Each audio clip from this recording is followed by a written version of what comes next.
이야기지만 마음을 열기 위해서 재미없을 수 있는 이야기 하나를 하고 시작하겠습니다.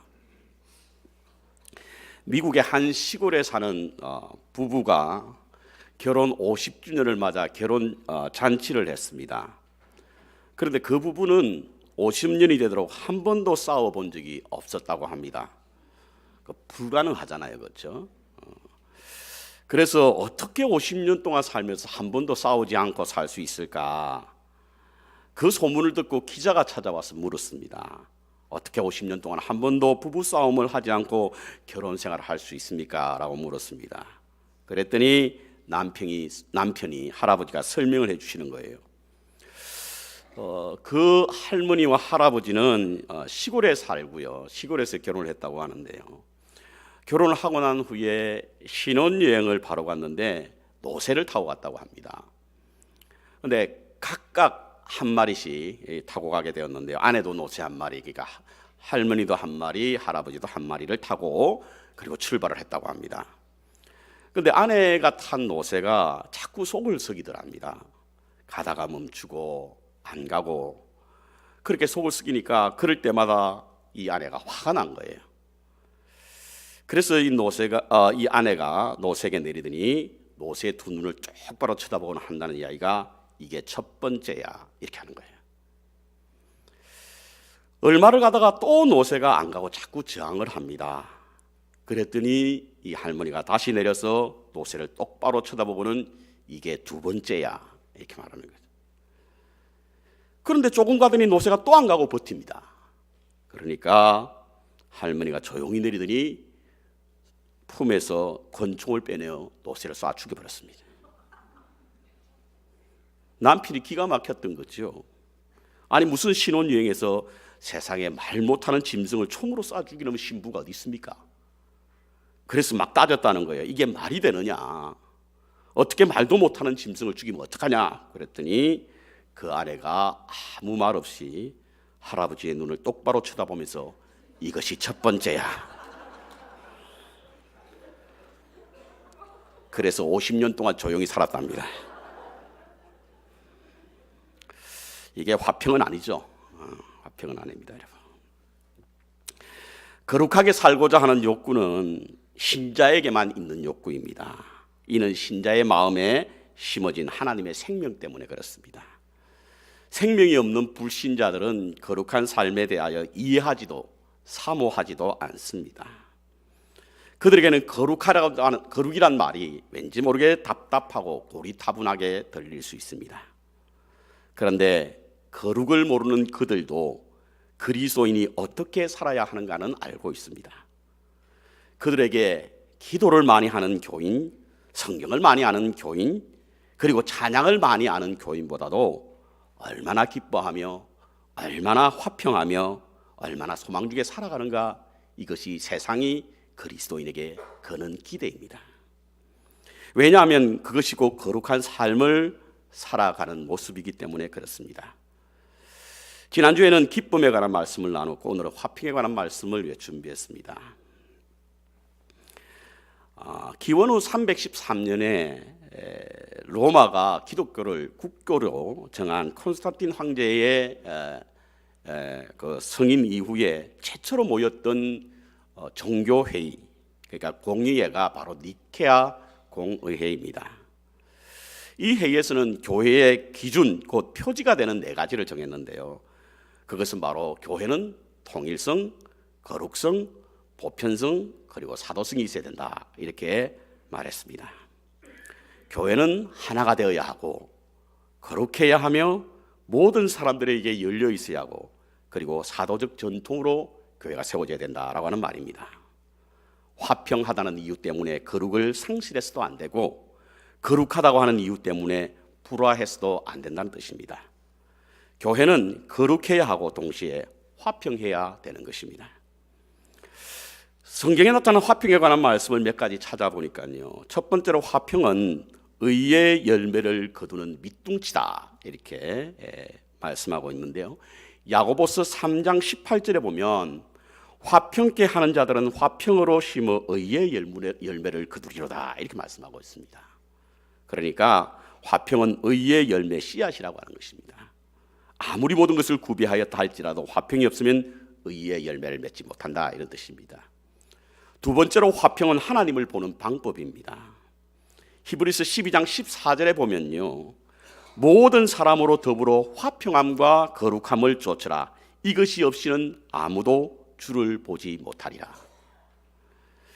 하나님을 보는 방법은 거룩과 화평이 함께해야 하고 그것을 추구해야 한다는 것입니다. 곧 화평을, 하나님을 경험하는 거룩한 비결입니다. 세 번째로 화평은 하나님의 아들의 증표입니다. 마태복음 5장에 보면 화평케 하는 자는 복이 있나니 하나님의 아들이라 일컬음을 받을 것이다 라고 하는 말씀을 하고 있지 않습니까? 이렇듯 하나님은 화평을 의의 열매를 거두는 밑거름이요, 하나님을 보는 투시경이며 하나님의 아들의 사인이란 뜻입니다. 그렇다면 화평을 위하여 우리가 무엇을 해야 하는가? 그것은 화평을 가로막는 담과 장벽을 허물어야 합니다.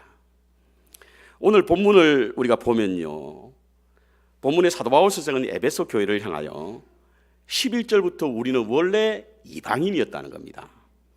그리스도 밖에 있던 사람이요, 이스라엘 밖에 있는 사람이었다는 거지요. 언약에 대해서는 외인이었고 소망도 없고 하나님도 없던 자들이었다는 것입니다. 그런데 우리가 하나님 안에 들 수 있었던 것은 바로, 하나님과 가까이 할 수 있었던 것은 바로 그리스도의 피로 말미암은 것이다.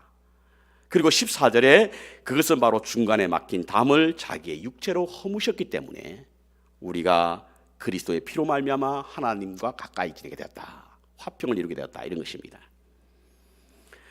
다시 말씀드리면 본문을 기록한 사도 바울 선생은요, 화평을 가로막는 원수와 같은 담이 있었는데 그것을 예수 그리스도께서는 육체로 그걸 허무셨다는 겁니다.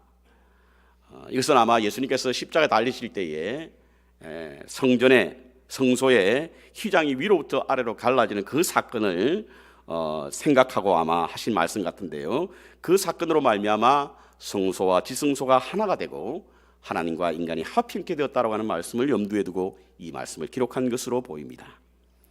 1500년 가까이 율법이 시작되면서 세워졌던 담을 예수님께서는 십자가로 허무셨다는 겁니다.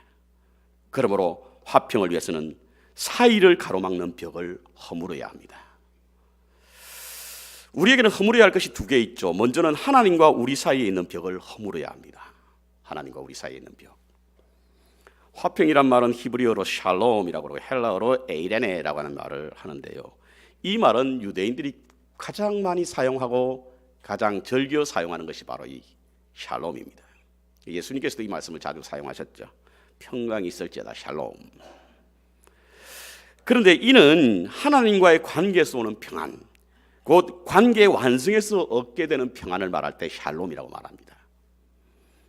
하나님과의 관계에 가로막힌 담이 있으면 우리는 샬롬일 수 없습니다. 화평일 수가 없는 것이죠. 화평하지 못한다라고 하는 것을 무엇으로 알 수 있느냐? 불안과 초조는 우리에게 화평이 아님을 알게 합니다. 여러 가지 우리의 마음속에 근심도 있고 불안도 있고 초조도 있으면 화평하지 않죠. 평강이 없지 않습니까? 우리 인간이 한치 앞을 내다볼 수 없는 한계성을 가지고 있기 때문에 우리 모두는 다 불안하고 초조하고 염려스럽습니다. 그런데 그 불안이 어디서 오는 줄 아십니까? 하나님과의 가로막힌 담 때문에 오는 것입니다. 고통은 불안을, 소통은 형통을 낳는다. 저는 이런 말씀이 묵상이 되더라고요. 하나님과 불통하게 되면 불안이 찾아옵니다. 하나님과 소통하게 되면 형통이 찾아오는 것이죠. 그래서 하나님과 우리 사이의 담이 가로막혀 불통하게 되면 불안하고 염려스럽고 근심이 와서 평안을 얻지 못하는 것입니다. 물론 불안은 누구에게나 있습니다. 믿는 사람이라고 할지라도 불안이 있죠. 근심이 있습니다, 여러분. 하지만 하나님과 소통하게 되면 그 불안과 근심에 지배를 당하지 않는다는 것입니다. 왜냐하면 하나님께서 형통케 하시기 때문에 그렇습니다. 근심은 있지만 그 근심이 우리의 삶을 압도하지는 않습니다. 왜? 하나님과 소통이 있기 때문에. 최근에 미국에서 어느 대학 교수가 2년 동안 4살에서 6살 사이에 있는 아이들에게 텔레비전이 좋으냐 아빠가 좋으냐라고 하는 것을 가지고 질문을 해서 거기에 대한 답을 공개했던 적이 있는데요, 놀라운 사실은 아이들의 46%가 아버지보다 TV가 더 좋다라고 하는 그런 답을 했다고 합니다. 여러분, 제가 여러분에게 한번 묻겠습니다. 여러분, 하나님이 좋으세요? 스마트폰이 좋으세요? 여기서 스마트폰이 좋다라고 말할 수 있는 분은 아무도 안 계시겠죠. 근데 실제로 보면 여러분, 하나님을 많이 생각하십니까? 스마트폰을 많이 생각하십니까? 시간을 하나님께 대하는 시간이 많습니까? 스마트폰에게 대하는 시간이 많습니까? 어떤 분들은 거의 중독에 가까운 분들이 계시다고. 저도 중독되지 않으려고 가끔은 좀 멀리하고 이렇게 떠나 있습니다. 여러분들의 소식은 금세 리스폰스 하지만 중독되지 않으려고 하는 거죠. 참 재밌습니다. 그렇죠? 스마트폰이 얼마나 재밌는 것이 많은지 모릅니다. 그런데 재밌는 것은 있을지 몰라도 그것이 우리에게 평안을 가져다 주지 못합니다. 아무리 재미가 있어도 그것이 우리에게 평안을 가져다 주지 못하죠. 성 어거스틴은요, 참으로 자유롭고 방탕한 삶을 살았던 사람이었습니다. 하고 싶은 모든 것을 다 했어요. 여러 가지 재미난 것을 다 찾아다녔습니다. 젊은 시절에 그의 삶을 보면요, 참으로 참 방탕한 삶을 살았죠. 그런데 그가 회심한 후에 참회록을 썼는데 참회록에 이렇게 말씀하고 있습니다. 내가 하나님 안에서 평안을 누리기까지 단 한 번도 진정한 평안은 없었다. 아무리 재미난 것을 찾아가고 그곳에서 노크를 하고 그것과 함께 어울려 살았지만 그것이 진정한 평안이 되지 못했다는 거예요. 하나님 안에서만 평안을 누릴 수 있다 이겁니다. 여러분, 세상에 주는 어떤 것도 우리의 근심과 염려를 떠나게 할 수 없습니다. 그래서 요한복음 14장에 보면 평안을 너희에게 끼치노니 곧 나의 평안을 너희에게 주노라. 내가 너희에게 주는 평안은 세상이 주는 평안과 같지 아니하니 그러므로 너희는 근심도 말고 마음에 두려워하지도 말라. 아이가 태어나면 울죠. 요즘은 하도 부모들이 극성을 부려서 아이들을 태교시킨다고 태교할 때부터 영어를 가르쳐가지고 태어나면서부터 아이가 굿모닝 이러면 태어난다고 하는데, 왜 우는지 보면요, 세상에 태어나기 전에는 아기는 따뜻하고 편안한 어머니의 자궁에서 아무 걱정 없이 시간을 보내다가 세상에 태어나서 어머님과 떠나는 그것 때문에 슬퍼하며 우는 겁니다. 아이들은 부모의 품에 있지 않으면 잠을 자지 않고, 아이들이 부모의 품에 있지 않으면 불안해하지 않습니까? 아무렇게나 던져놓아도 우유병 자기가 챙겨 먹고 시간 되면 자는 이런 아이가 있으면 얼마나 좋겠습니까? 그런데 대부분 아이는 그렇지 않습니다. 여러분, 부모가 안아주거나 품어주거나 해야만 잡니다. 왜? 불안하기 때문에 그렇습니다. 떨어지는 것이 불안한 것이죠. 엄마와 자기 사이에 공간이 있는 것을 불안해하는 겁니다. 하나님과 우리와의 관계도 마찬가지입니다. 그 사이가 벌어져서 그 안에 담이 생기게 되면 우리에게 불안이 찾아오는 거예요. 그래서 시편 기자는 하나님과 자신과의 관계를 이렇게 말하고 있습니다. 자기의 심령으로 고요하고 평안하기를 젖된 아이가 어미 품에 있음 같게 하였나니 참으로 젖된 아이가 그 중심에 젖된 아이와 같을지라, 이렇게 말하고 있는 거예요. 그러니까 우리의 진정한 평안은요, 이 젖된 아이라고 하는 의미는 바로 뭐냐면 이제 젖을 먹었지 않아도 될 나이를 이야기하는 거거든요. 젖을 이미 떼어버린 아이를 이야기합니다. 그럼에도 불구하고 어머니의 품에 있을 때에 그 심중에 고요와 평안을 느낄 수 있다라고 하는 것입니다. 그렇다고 한다면 하나님과의 가로막힌 담은 과연 뭘까? 무엇이 하나님과 나 사이에 가로막는, 무엇이 하나님과 나 사이를 가로막고 있는 것인가? 이사야서 59장 1절에 보면 이렇게 말씀하고 있습니다. 여호와의 손이 짧아 구원치 못함도 아니시요 귀가 둔하여 듣지 못하심도 아니라 오직 너의 죄악이 너희와 너희 하나님 사이를 내었고 너의 죄가 그 얼굴을 가려서 너희를 듣지 않으시게 함이니. 결국에는 하나님과 우리와의 사이는 하나님의 손이 짧아서 우리가 손을 놓았기 때문도 아니고 귀가 둔하여서 우리의 기도를 듣지 않음도 아니라 우리와 하나님과의 사이에 가로막힌 그것이 있는데 그것이 죄라고 하는 겁니다. 죄악. 즉 죄악이 결국에는 하나님과 우리의 사이를 가로막고 있다는 겁니다. 결국에는 하나님과 우리의 사이에 화평을 깨는 것은 죄입니다. 여러분, 죄. 하나님과의 관계에서 가장 큰 장애물은 죄라고 하는 거예요. 예수님이 십자가에 못 박혀 죽으심으로 하나님과의 가로막힌 담을 허신 것도 결국에는 우리의 죄 때문이지 않습니까? 여러분? 죄 때문에 세워진 그 장벽을 허물기 위해서 주님께서 십자가에 못 박히셨거든요. 그렇다고 한다면 주님이 허무신 그 벽을 다시 쌓지 말아야 합니다. 여러분. 죄로부터 멀리 해야 합니다. 좀 죄에 대해서 좀 예민해야 합니다. 죄가 우리를 삼키지 않도록 해야 합니다. 그래야만 하나님과 화평을 이룰 수 있는 줄 믿습니다. 두 번째, 우리 사이의 벽을 허물어야 합니다. 고린도후서 5장 18절에 보면요, 하나님께서 그리스도로 말미암아 우리를 자기와 화목하게 하시고 또 우리에게 화목하게 하는 직분을 주셨다. 하나님은 먼저 그리스도를 통하여 우리와 화목하게 하셨을 뿐만 아니라 우리로 화목하게 하는 사명을 주신 거예요. 직분을 주신 것입니다. 그러므로 우리는 화목해야 합니다. 샬롬이라고 하는 화평이라는 단어는요, 하나님과의 수직적 관계뿐만 아니라 이웃인 수평적 관계 속에서도 온전을 이루는 축복이 바로 샬롬이거든요. 후라싱에서 사역할 때 정비공장에 차를 고치러 갔을 때에 팔레스타인 사람과 우연히 대화할 수 있다 하다가요, 샬롬이라고 하는 단어가 나왔습니다. 그랬더니 이 친구가 벌컥 화를 내면서 비속어를 쓰면서 막 그 샬롬에 대해서 나쁜 자기의 감정을 드러내는 것입니다. 제가 보기에는 이 친구가 샬롬이 무엇을 나타내는 단어인지 아는 듯해 보였습니다. 그럼에도 불구하고 그와 같은 단어를 그렇게 매우 불편해하는 이유는 화평을 말씀하시는 유대인이 믿는 하나님을 모독하는 것이 아니라 화평을 깨는 유대인들의 행위를 미워하는 그런 모습으로 보았습니다. 요한복음 17장에 보면 예수님께서 유언처럼 기도하신 내용이 17장 전체에 나와 있습니다. 첫 번째는 당신을 위해서, 두 번째는 제자를 위해서, 그리고 마지막으로는 이 땅의 모든 성도들을 위해서 기도하는 내용입니다.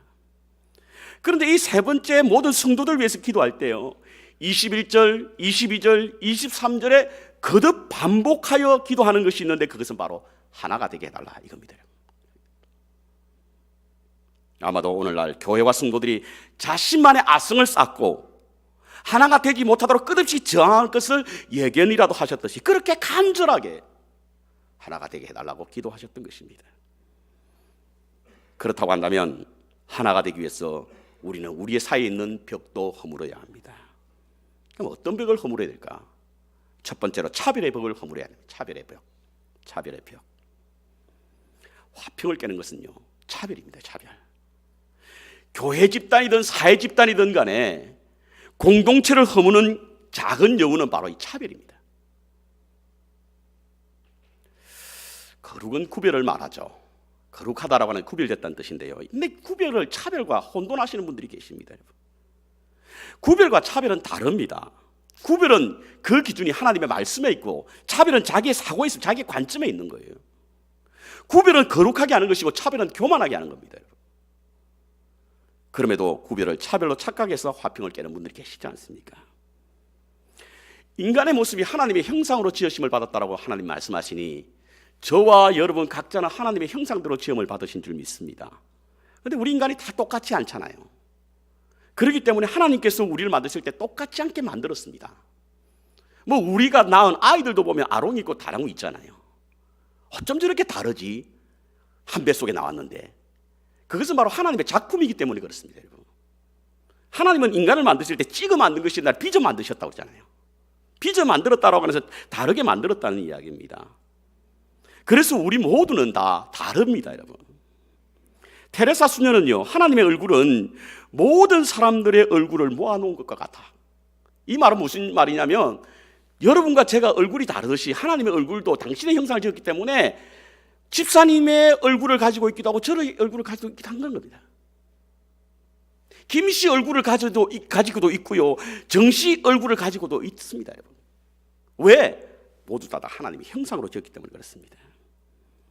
그래서 출애굽기 33장에 보면 시내산에서 하나님을 나타내시는 장면이 있는데 우리가 읽는 성경에는요, 마치 사람이 친구에게 말하던 모세와 대면했다 이렇게 표현되어 있는데 미드라시 성경의 번역을 보면 여러 얼굴로 나타났으라고 표현되어 있습니다. 하나님께서는 여러 얼굴로 나타나는 거예요. 우리 앞에 계시는 집사님의 얼굴로도 나타나고 제 얼굴도 나타나는 거예요. 다르게 나타납니다. 집사님에게 나타나는 모습이 다르고 제게 나타나는 모습이 다르다는 이야기예요.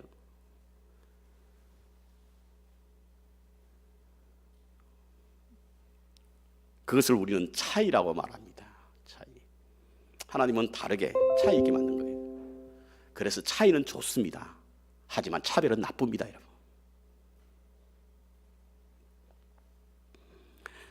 외모, 물질, 지식, 실력, 계급, 인종, 출신, 배경, 이런 차이를 차별로 탈바꿈한다고 한다면 그곳에 진정한 화평을 얻을 수 없는 것입니다. 차별은 멸시로 이어져서 상대방을 비방하기 때문에 그렇습니다. 샬롬이라고 하는 뜻에는요, 조화라고 하는, 하모니라고 하는 뜻이 있습니다. 이것은 서로 대립하거나 상충되는 것이 아니라 서로의 부족함을, 결핍됨을 채워줌으로 말미암아 전체적인 측면에서 조화를 이루어 완전함을 이루는 것이 바로 샬롬입니다.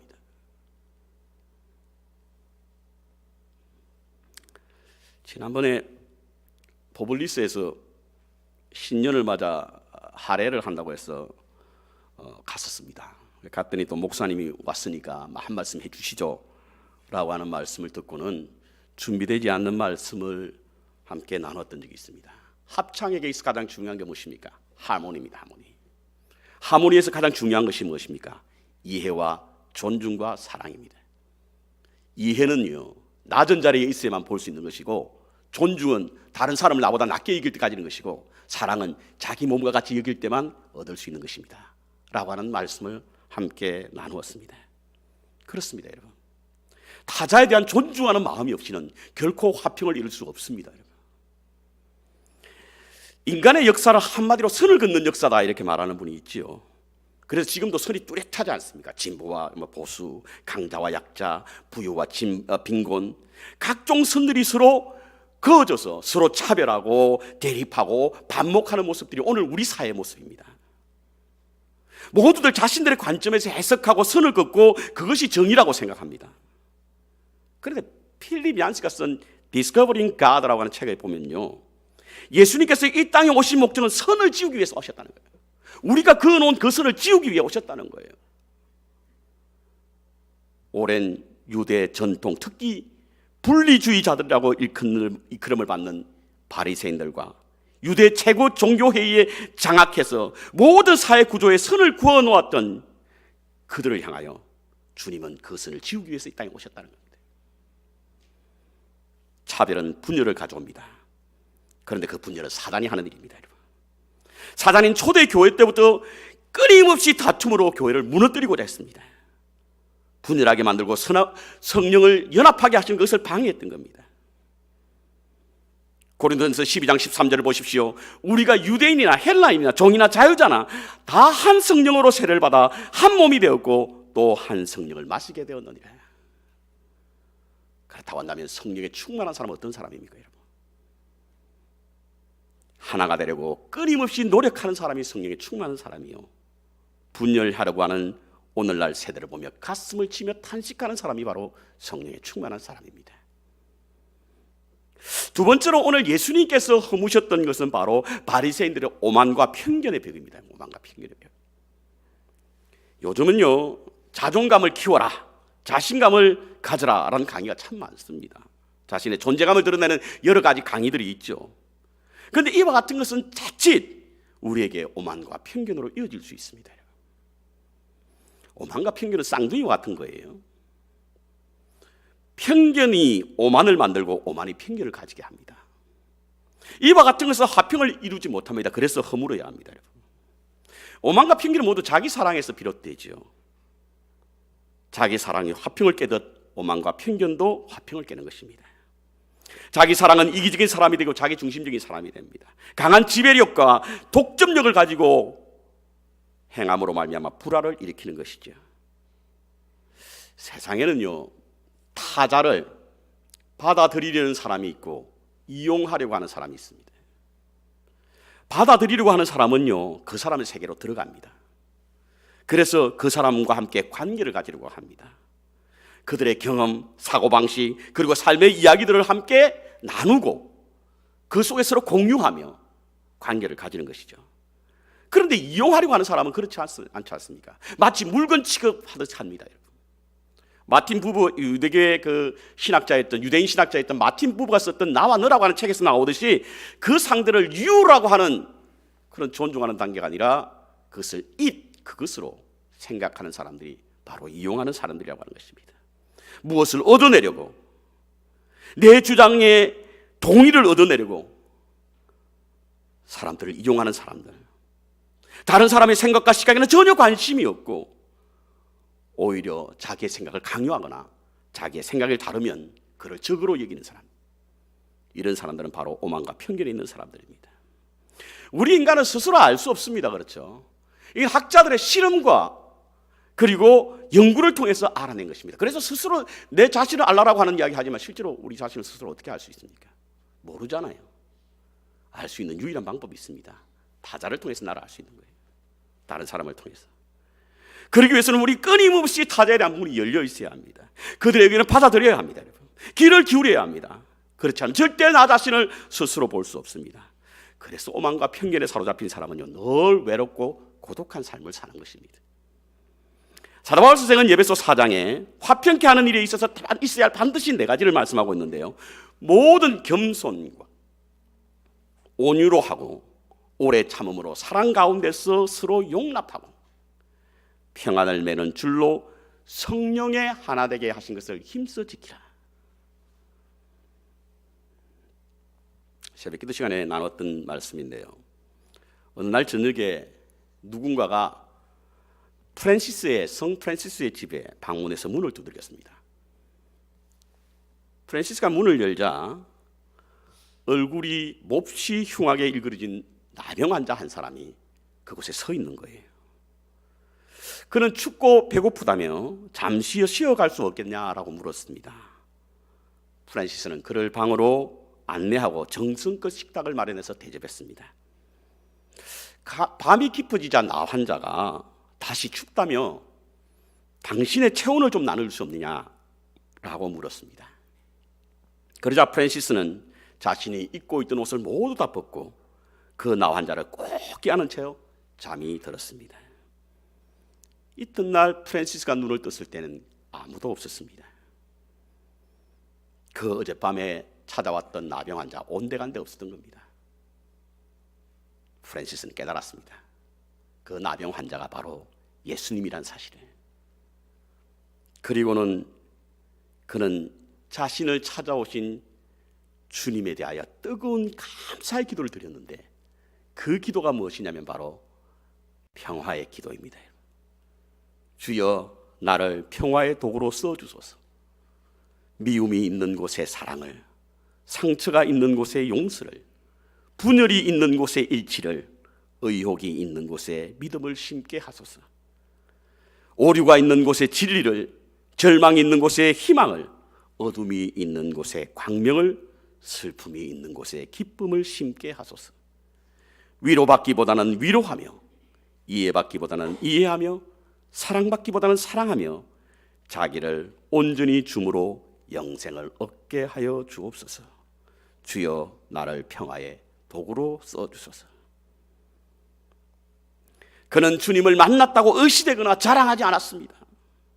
그러지 못한 사람을 차별하거나 오만과 편견에 사로잡혀 있지 않았습니다. 단지 나를 평화의 도구로 써달라고 하는 그런 감사의 기도를 드렸던 것입니다. 토마스 아킨파스는 그리스도를 본받으라고 하는 책에서 그리스도인이란 평화로운 자이며 동시에 평화를 만드는 자다, 이렇게 말하고 있습니다. 하나님과의 벽으로 인하여 불안과 염려로 살아가십니까? 허물기 위하여 그리스도의 보혈로 죄를 씻으시고 이제는 죄로부터 멀리하시기를 결단하시기 바랍니다. 이웃과 벽으로 인해 불편하게 사십니까? 우리 안에 있는 차별의 벽, 오만과 편견의 벽을 허무십시오. 성령께서 도우실 줄 믿습니다. 교회는 서로 다른 사람들이 하나로 어우러져 산다는 점에서 극도로 보기 드문 사회 가운데 하나입니다. 세상은 편가기를 일삼지만 교회는 서로 다른 편까지 하나로 묶어야 합니다. 2019년 한 해 화평을 이루는 거룩한 삶의 여정을 시작하심으로 하나님과 동행하시는 은혜와 축복이 가득하시기를 주님의 이름으로 축원합니다.